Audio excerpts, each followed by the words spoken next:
नमस्ते दोस्तों, स्वागत है आपका मेरे YouTube चैनल दृष्टि स्टोरी में। आज हम एक ऐसे सवाल पर चर्चा करने वाले हैं जो हर इंसान के मन में कभी ना कभी जरूर आता है। असल जिंदगी में सुखी कौन है? क्या सुखी वह है जिसके पास पैसा है? क्या वह जो दुनिया घूम चुका है, या फिर वह जो अपने परिवार के साथ छोटे छोटे पलों में खुशी ढूंढ लेता है? आज की इस वीडियो में हम जिंदगी के असली सुख के बारे में गहराई से बात करेंगे, तो बने रहिए और अंत तक देखिए, क्योंकि यह वीडियो आपकी जिंदगी को बदल सकता है। तो दोस्तों, सबसे पहले यह जानने का प्रयास करते हैं कि सुख आखिर है क्या। यह सवाल सुनने में तो सरल लगता है, लेकिन इसका जवाब हर किसी के लिए अलग हो सकता है। कुछ लोगों के लिए सुख का मतलब है बड़ा घर, महंगी गाड़ी और बैंक बैलेंस। वहीं कुछ लोगों के लिए सुख छोटी छोटी चीजों में छिपा होता है, जैसे कि सुबह की चाय की चुस्की, दोस्तों के साथ हंसी मजाक, या फिर बच्चों की मासूमियत। सुख की परिभाषा हमारी सोच, हमारे अनुभव और हमारे मूल्यों पर निर्भर करती है। क्या आपने कभी सोचा है कि आपके लिए सुख का मतलब क्या है? क्या यह भौतिक चीजों से जुड़ा है, या फिर यह आपकी भावनाओं और रिश्तों से जुड़ा है? अक्सर कहा जाता है कि पैसा सुख नहीं खरीद सकता, लेकिन क्या यह बात पूरी तरह सच है? एक रिसर्च के मुताबिक पैसा सुख तभी ला सकता है जब वो हमारी बुनियादी जरूरतों को पूरा करता है, जैसे कि खाना, कपड़ा, मकान और स्वास्थ्य। लेकिन एक बार जब यह जरूरतें पूरी हो जाती हैं, तो पैसा सुख के स्तर को बहुत ज्यादा नहीं बढ़ा पाता। उदाहरण के लिए, एक व्यक्ति जो महीने में 50,000 रुपए कमाता है, वह शायद उतना ही सुखी हो सकता है जितना कि एक व्यक्ति जो 5 लाख रुपए कमाता है। क्यों? क्योंकि सुख का संबंध पैसे से नहीं, बल्कि संतोष से है। लेकिन फिर भी हमारे समाज में पैसा एक बड़ा मापदंड बन गया है। लोग सोचते हैं कि अगर उनके पास पैसा होगा तो वे सुखी होंगे। लेकिन क्या ऐसा होता है? आइए इस पर थोड़ा और गहराई से बात करते हैं। रिश्ते हमारे जीवन का एक अहम हिस्सा है, चाहे वह परिवार हो, दोस्त हो या फिर जीवन साथी। रिश्ते हमें भावनात्मक सहारा देते हैं और हमारे सुख को बढ़ाते हैं। एक स्टडी के मुताबिक जो लोग अपने परिवार और दोस्तों के साथ अच्छे रिश्ते बनाते हैं, वे ज्यादा सुखी और स्वस्थ होते हैं। लेकिन आजकल की भागदौड़ भरी जिंदगी में हम रिश्तों को नजरअंदाज करने लगे हैं।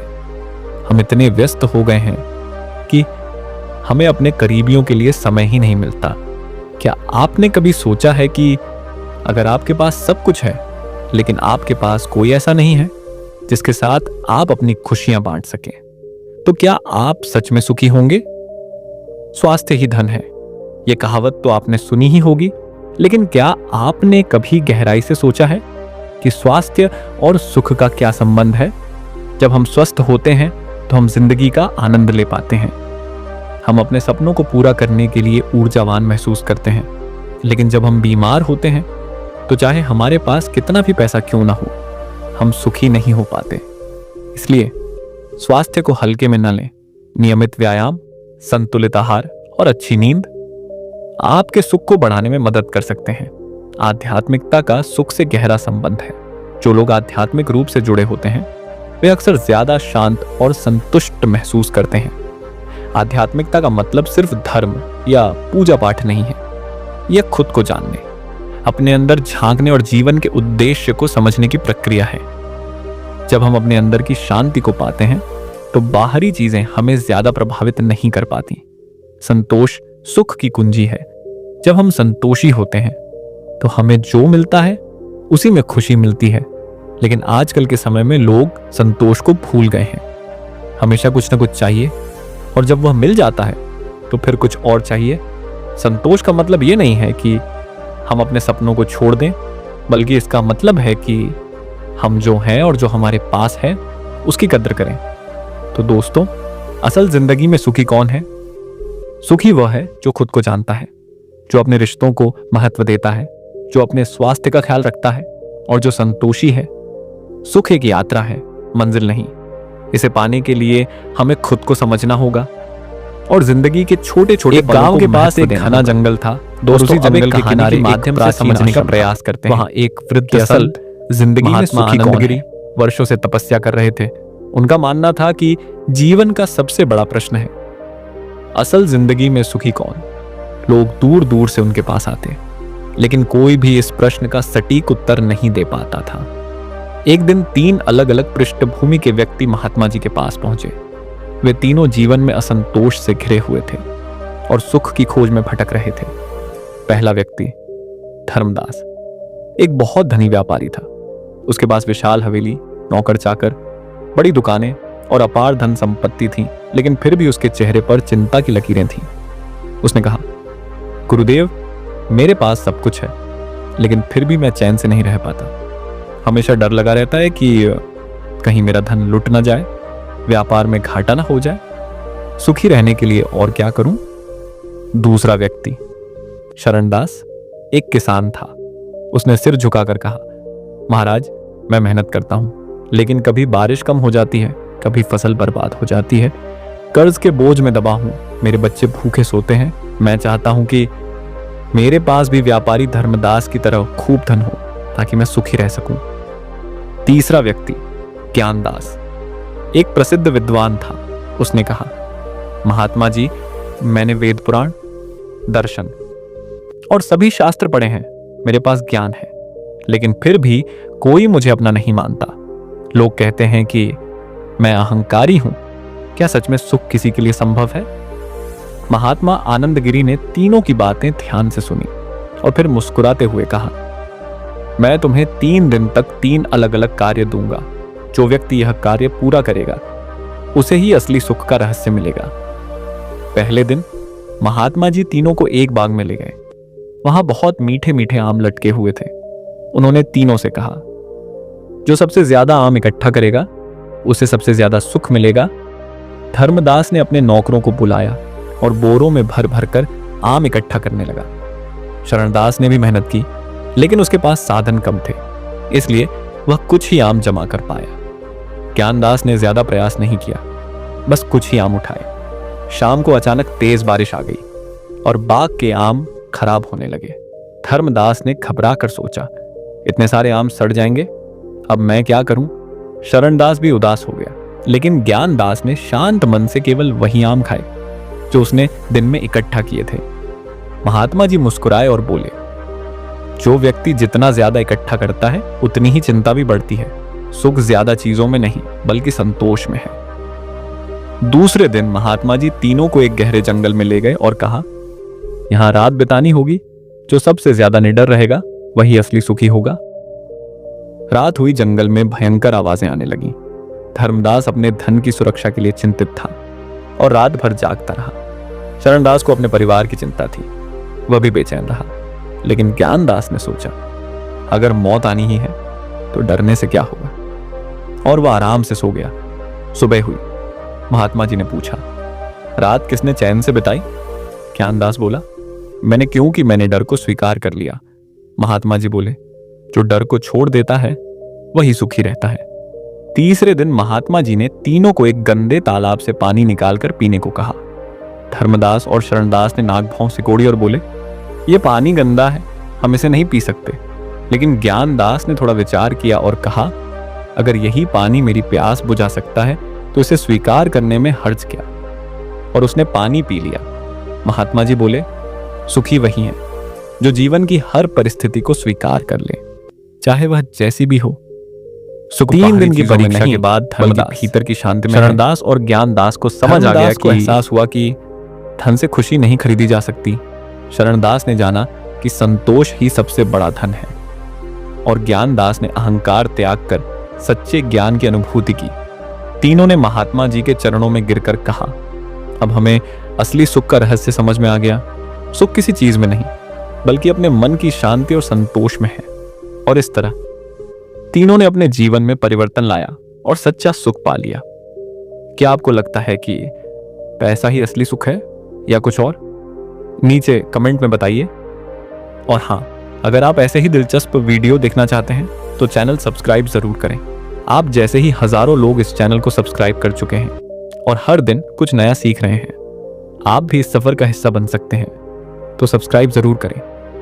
अगली कहानी है जो आपको और अच्छी तरह से समझाने में मदद करेगा कि असल जिंदगी में सुखी कौन है। बहुत समय पहले एक राज्य में एक राजा रहता था। राजा बहुत शक्तिशाली और धनी था, लेकिन वह खुश नहीं था। उसे लगता था कि उसके पास सब कुछ है, लेकिन फिर भी वह अधूरा है। एक दिन राजा ने अपने दरबारियों से कहा कि वह उस व्यक्ति को ढूंढ कर लाए जो सबसे सुखी हो। दरबारियों ने राज्य भर में खोज की, लेकिन उन्हें कोई ऐसा व्यक्ति नहीं मिला जो पूरी तरह से सुखी हो। कुछ दिनों बाद राजा को एक साधु के बारे में पता चला जो जंगल में रहता था। राजा ने साधु को अपने दरबार में बुलाया। राजा ने साधु से पूछा कि क्या तुम सुखी हो? साधु ने कहा, हाँ मैं सुखी हूं। राजा ने कहा, तुम्हारे पास तो कुछ भी नहीं है, तुम गरीब हो, तुम्हारे पास कोई शक्ति नहीं है, फिर भी तुम सुखी कैसे हो? साधु ने कहा, मैं इसलिए सुखी हूं क्योंकि मैं संतुष्ट हूं। मेरे पास जो कुछ भी है मैं उससे खुश हूं। मैं दूसरों से अपनी तुलना नहीं करता हूं। मैं जानता हूं कि सच्ची खुशी धन दौलत, शक्ति या सुख में नहीं है। सच्ची खुशी संतोष में है। राजा साधु की बात सुनकर बहुत प्रभावित हुआ। उसने साधु से कहा कि मुझे भी बताओ कि मैं कैसे सुखी हो सकता हूं। साधु ने कहा, यदि आप सुखी होना चाहते हैं तो आपको संतोष का मार्ग अपनाना होगा। आपको दूसरों से अपनी तुलना करना छोड़ देना होगा। आपको अपने पास जो कुछ भी है उससे खुश होना सीखना होगा।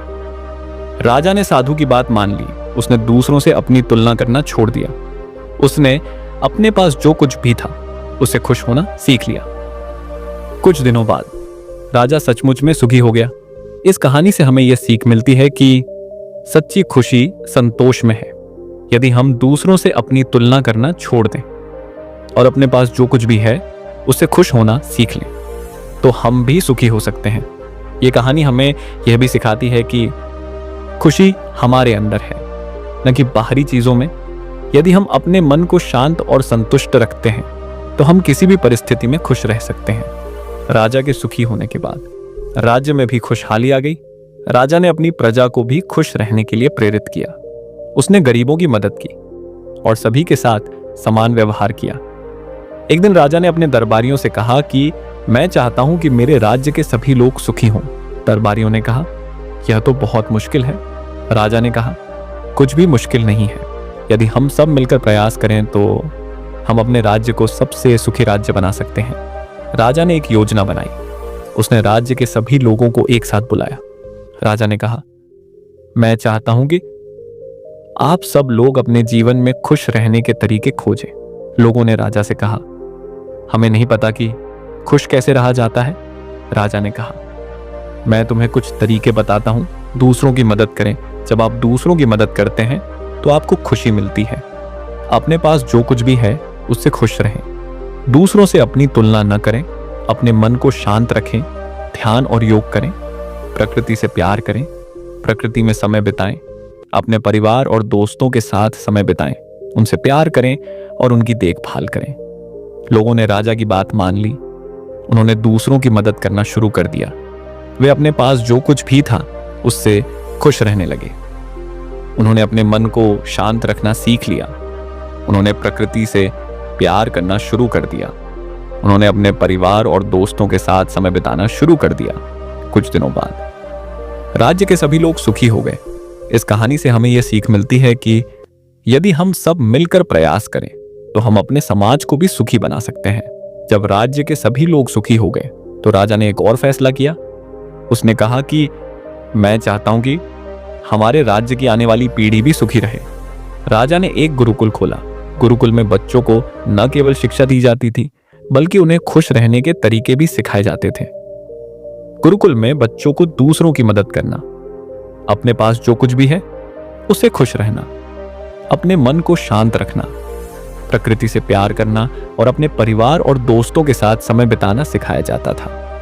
गुरुकुल के बच्चे बड़े होकर अच्छे इंसान बने।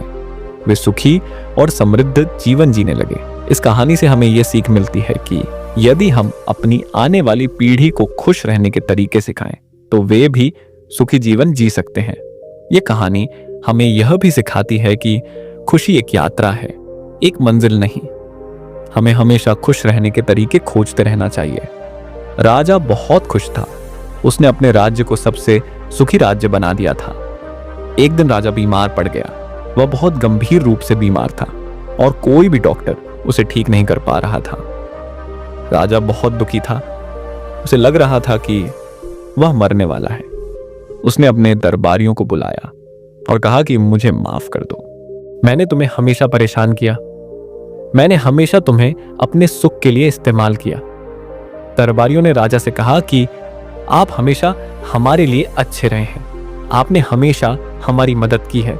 राजा ने कहा, नहीं, मैंने हमेशा अपने बारे में सोचा। मैंने कभी दूसरों के बारे में नहीं सोचा। राजा की मृत्यु हो गई। राजा की मृत्यु के बाद राज्य के सभी लोग बहुत दुखी हुए, लेकिन वे राजा की बातों को नहीं भूले। वे हमेशा खुश रहने के तरीके खोजते रहे। इस कहानी से हमें यह सीख मिलती है कि हमें हमेशा दूसरों के बारे में सोचना चाहिए, हमें दूसरों की मदद करनी चाहिए, हमें दूसरों के साथ अच्छा व्यवहार करना चाहिए। ये कहानी हमें यह भी सिखाती है कि जीवन बहुत छोटा है, हमें हर पल का आनंद लेना चाहिए, हमें खुश रहना चाहिए। ये कहानी हमें सिखाती है कि सच्ची खुशी दूसरों की मदद करने में है, संतोष में है और अपने मन को शांत और संतुष्ट रखने में है। यदि हम इन बातों को ध्यान में रखें तो हम भी एक सुखी जीवन जी सकते हैं। तो दोस्तों, आज के इस वीडियो में हमने जाना कि असल जिंदगी में सुखी वही है जो छोटी छोटी चीजों में खुशी ढूंढ लेता है। सुख किसी बाहरी चीज में नहीं, बल्कि हमारे अंदर ही छुपा होता है। अगर आपको यह वीडियो पसंद आया हो तो इसे लाइक करें, शेयर करें और हमारे चैनल को सब्सक्राइब करना न भूलें, क्योंकि हम आपके लिए ऐसे ही जीवन बदलने वाले विषय लेकर आते रहेंगे। तो साथियों, वीडियो देखने के लिए दिल से धन्यवाद।